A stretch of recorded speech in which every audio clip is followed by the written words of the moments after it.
A new banking regulation just went live, and I need to tell you exactly why this matters. Your money could get frozen, unexpected fees could hit your account, transactions you've done 100 times before might suddenly get blocked. Most Americans won't realize what's happening until they're standing at an ATM watching their card get rejected, but you're watching this right now, which means you can prepare before it affects you. I'm Henry Charles with US News 24, and we break down financial changes that directly impact your wallet. If you want to stay ahead of regulations that could cost you hundreds or thousands of dollars, hit subscribe right now and enable notifications. We cover this stuff so you don't get blindsided. Here's what's happening. The Financial Crimes Enforcement Network, part of the Treasury Department, just finalized something called the Beneficial Ownership Information Rule. In plain terms, banks now have to verify way more information about who owns and controls accounts. They're collecting it for business accounts, and in some cases, they're doing it for personal accounts too. The official reason is fighting money laundering and terrorism financing. Those are real problems. But here's the issue.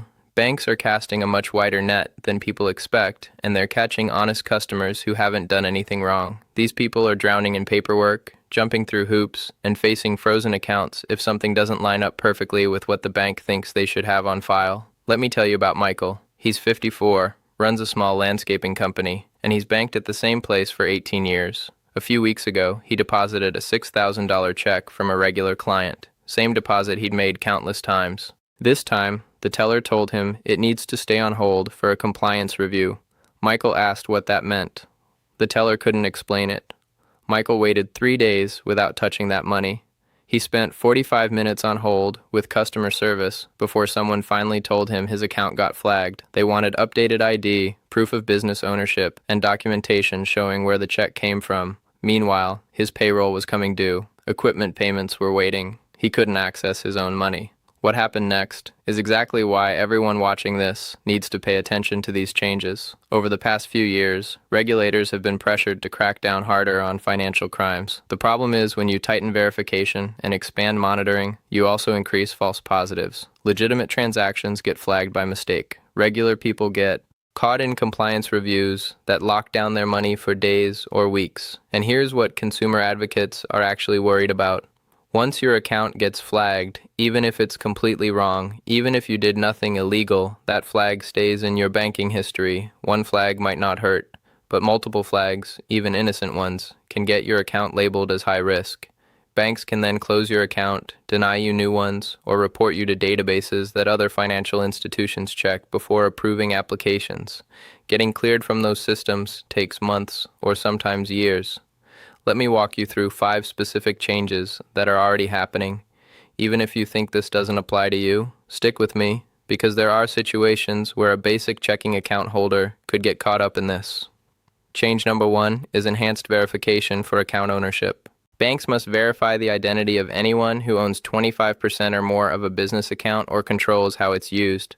You might think you don't have a business account, so this doesn't touch you. Maybe it doesn't. But here's where it gets complicated. If you're a freelancer depositing income into your personal checking account, if you have any side income, if you receive payments through Venmo or PayPal that go into your bank, if you're part of a small partnership or LLC, or if your account regularly gets deposits from business sources, your bank might ask for more documentation. That could mean copies of your ID, proof of address, tax identification numbers, and sometimes written explanations of where your income comes from. Here's what catches people off guard. If you don't provide what they ask for, or if there's any mismatch between what you submit and what they have in their system, they can freeze your account while they figure it out. No withdrawals, no transfers, no access to your money until it's resolved. If you're living paycheck to paycheck, this can become a serious crisis fast. Meet Sandra. She's 38, works as a graphic designer, and takes freelance projects on the side with payments going into her personal checking account. Last month, her bank sent her a letter requesting updated documents for the new federal rules. Sandra skimmed it, thought it looked like typical bank marketing, and put it aside.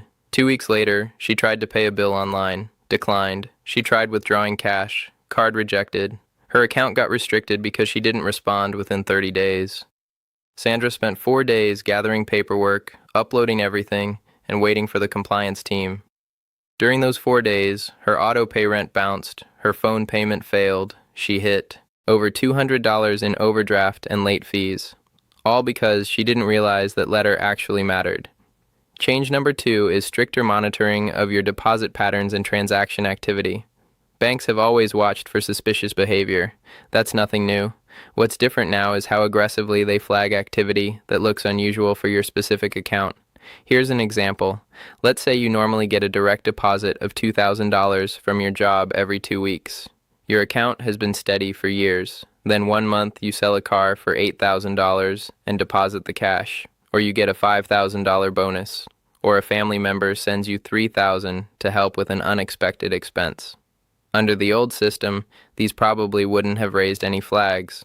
Under the new system, any significant change from your normal pattern triggers an automatic review. The deposit gets held for several days while the bank investigates. They might call asking where the money came from. They might require proof that the funds are legitimate before they release them.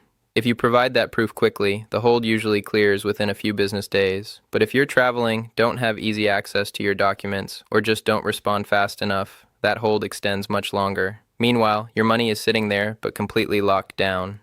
Change number 3 places additional scrutiny on international transfers. If you send or receive money across borders, prepare for more questions from your bank. They have to collect detailed information about why you're sending the money, what your relationship is with the person receiving it, and verify the transfer doesn't violate any sanctions.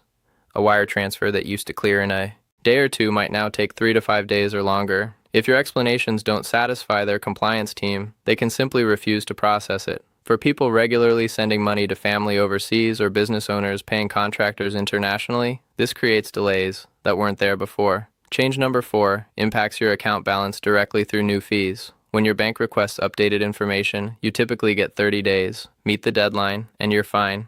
Miss it, and some banks now charge monthly fees between $25 and $75 until you submit what they need. Think about what happens if you don't check your mail regularly or an important email goes to spam. 3 months of missed notices means $220 pulled from your account for paperwork you never knew anyone was waiting for. Remember Sandra? Those overdraft fees she dealt with came on top of a $50 monthly compliance fee that had already been deducted. Change number 5 affects how quickly you can use new accounts or make large transactions. Banks are now taking longer to fully activate new accounts. In the past, you could open an account and start using it right away. Now many banks require waiting periods of 3 to 7 business days while they complete verification checks. During that period, your account might have limited features. You can deposit money, but not withdraw it. Your daily limits are much lower than normal until verification finishes. The same applies if you're an existing customer trying to make a large transaction outside your usual pattern. Maybe you're buying a car and need to wire $20,000. Maybe you're putting a down payment on a house and need to transfer $50,000. The bank might place a temporary hold while they confirm it's actually you making a legitimate transaction. These usually get resolved within a few business days if you have your documentation ready. But if you're not expecting it, it can absolutely derail a time-sensitive purchase or payment.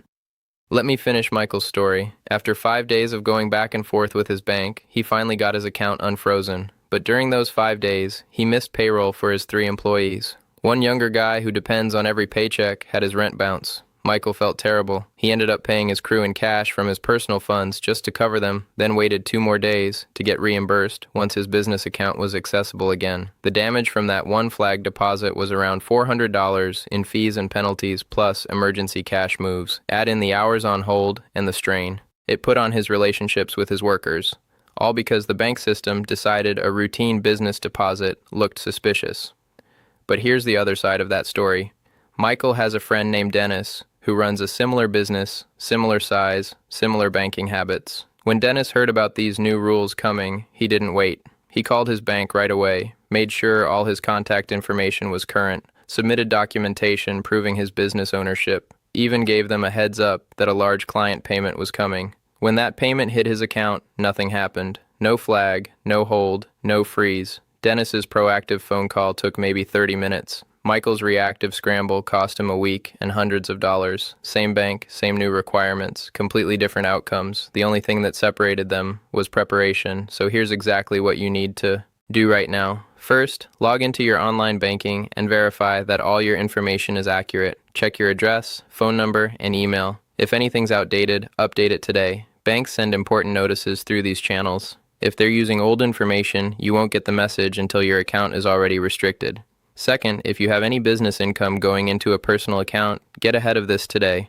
Call your bank and ask what documentation they need for the new rules. Don't wait for them to reach out first. Keep digital and physical copies of your ID, proof of address, and anything that explains your income sources. Third, if you receive deposits from multiple sources, start keeping better records right now. Receipts from things you've sold, copies of invoices, records of money family members have sent you. If your bank ever questions a deposit, having documentation ready solves the problem in hours instead of weeks. Fourth, let your bank know before you make any large or unusual deposits or withdrawals. I know it might seem unnecessary, but a quick heads up significantly reduces the chances of getting flagged. A simple message saying you're depositing a check from selling your car prevents days of problems. Fifth, turn on account alerts if you haven't already. Set up notifications for deposits, large withdrawals, declined transactions, and low balances. That way you know immediately if something unexpected happens, instead of finding out days later when you actually need the money. Sixth, consider having accounts at more than one bank. If your primary account gets frozen, having funds accessible somewhere else keeps you from being completely stuck while you sort things out.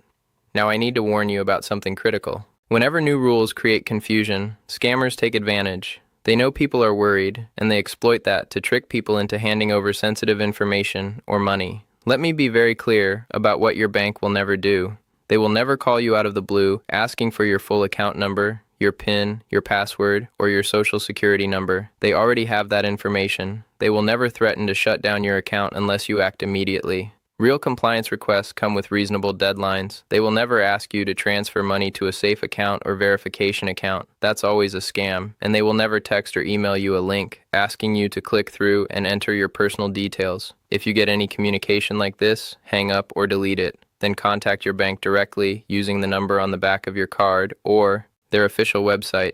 That's the only way to know you're actually talking to your bank. Let's say you do everything right and your account still gets flagged. Here's what to do. First, don't panic. Getting upset with the customer service rep won't help. They're not the ones who flagged you. Ask clear questions. What triggered the flag? What documentation do you need? How long will this take to resolve? Write down names, reference numbers, and timelines. Second, send whatever they're asking for as fast as you can. The quicker you respond, the quicker they clear the hold. Third, if normal customer service isn't getting you anywhere, escalate immediately.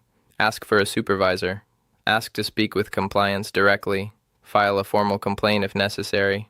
You can also contact the Consumer Financial Protection Bureau if the situation isn't being handled properly. Fourth, if you're locked out and need money for essentials like groceries, rent, or medication, tell them that explicitly. Many banks have procedures for releasing partial funds in hardship situations while investigations continue. I understand some people feel this is government overreach, an invasion of financial privacy. That frustration is valid, but here's the reality. Financial crimes exist. Fraud exists. Regulators are under pressure to address those problems. Banks have to follow federal rules whether we like them or not. Getting angry at your local branch won't change the regulations. Focus on what you can actually control, which is being prepared. Remember the difference between Michael and Dennis. Same situation, opposite outcomes. Michael lost a week and hundreds of dollars. Dennis spent 30 minutes preparing and had zero problems. Here's the bottom line. This rule is real. It's happening right now, and it will affect how banks monitor your account and how fast they can restrict your access to your own money. This isn't about creating fear. It's about giving you the information you need. Update your contact information today. Go through your recent transactions. Be ready for extra questions about anything unusual. Keep records, turn on alerts, know how to reach your bank's compliance team, and watch out for scammers trying to exploit the confusion around these changes. These automated systems make mistakes all the time. Getting flagged doesn't mean you did anything wrong. It just means you need to be ready to show your transactions are legitimate and work through the process until it's cleared up. If this helped you understand what's happening and how to stay protected, subscribe right now so you don't miss future updates. Banking rules keep evolving, and most people don't learn about changes until they're already dealing with the fallout. Subscribing keeps you ahead of things that could affect your money. Drop a comment and let me know if you've dealt with any account issues recently. Have you gotten verification notices? Had transactions held up? I read every comment, and your experiences help guide what we cover next. If this information was useful, share it with your friends and family. Anyone with a bank account needs to know about these changes. It's not just about avoiding fees or frozen funds. It's about understanding how the system works so you can protect yourself. Thanks for watching US News 24.